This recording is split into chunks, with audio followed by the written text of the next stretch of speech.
Cái ca đồng là Office 2024 គឺតើតែយើងទៅបិទvirus protection permission មិនយើងអាចដំឡើងវាបានហើយការដំឡើងគឺយើងអាច extract file វាបានទេតើតែយើងចូល file វាដើមមកមិនយើងអាចដំឡើងបាននេះគឺយើងដាក់ open Vita សម្រាប់ខ្ញុំគឺប្រើ 7zip ព្រោះនឹងជាapplication មួយដែលវា free យើងអាចប្រើវាដោយចាំបាច់ទាមទារ license បានចូលមកដល់ត្រង់នេះគឺយើងរងចាំ implement ហើយយើងជ្រើសរើសversion 2000ប្រហែល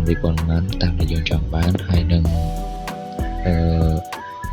Office មួយណាដែលយើងត្រូវការសម្រាប់ខ្ញុំគឺយើងយក Word Excel Outlook ហើយនិង PowerPoint គឺដើម្បីយកមកប្រើប្រាស់2024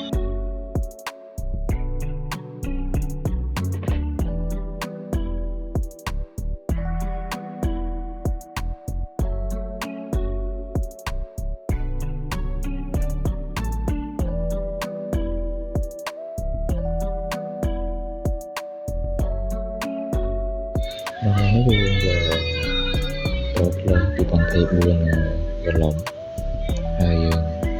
click យកតែfile ណាដែលយើងត្រូវការយកប្រើ Office មួយណាដែលយើងត្រូវការយកប្រើហើយយើងចុច install Office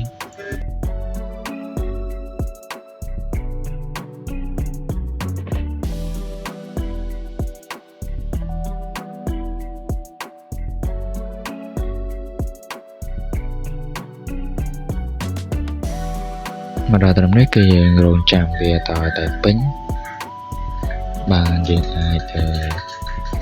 បិទវាបាន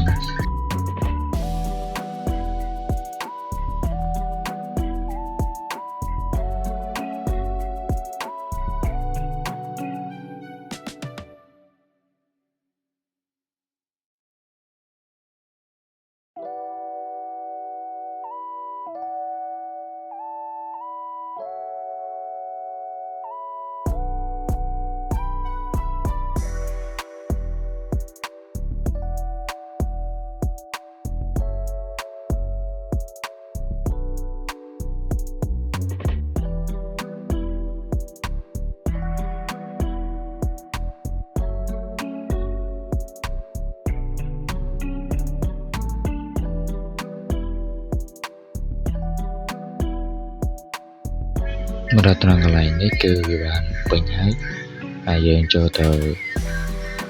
កន្លែងដែលយើង install មកហើយយើងចុចខាងស្ដាំទៅគឺថា utility and setting ហើយយើងចុច activate Office រងចាំបន្តិចគឺវា activate ហើយយើងអាចប្រើប្រាស់ Office បានហើយ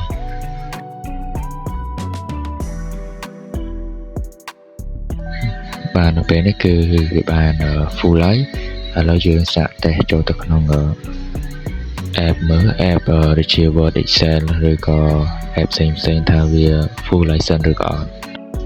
ឥឡូវយើងសាកតេស្តWord មើលថាវានៅជាប់អត់ចាស់អត់គឺខ្ញុំបានតេស្តហើយគឺវានៅជាប់2019អត់ដែរវាអត់បានចូលទៅ2024ទេខ្ញុំមើលខ្ញុំសាកតេស្ត application ផ្សេងទៀតដូចជាMicrosoft Project ថាវាចូល24អត់ហើយខ្ញុំចុចទៅគឺវាសូថា24ហើយចឹងហើយវា full ដូចគ្នាប៉ុន្តែមួយវាជាប់ចាស់ជាប់2019ចឹងយើងសាកចូល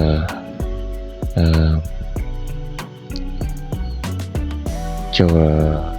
Excel ទៀតសម្រាប់ Excel ក៏វាដូចគ្នាចឹងយើងសាក restart យើងសាកចូល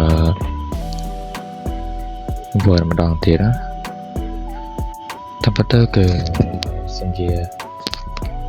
កុំព្យូទ័រយើងអត់ដែលធ្លាប់បឡើង Microsoft ទេវានឹងមិនអីប៉ុន្តែយើងធ្លាប់ឡើង19 12យ៉ាងទៅមួយជាប់24មួយជាប់19ប៉ុន្តែនៅពេលដែលយើងចូលទៅក្នុង Word ពីវាដង restart កុំព្យូទ័រវានឹងចេញ24ទាំងអស់ហើយ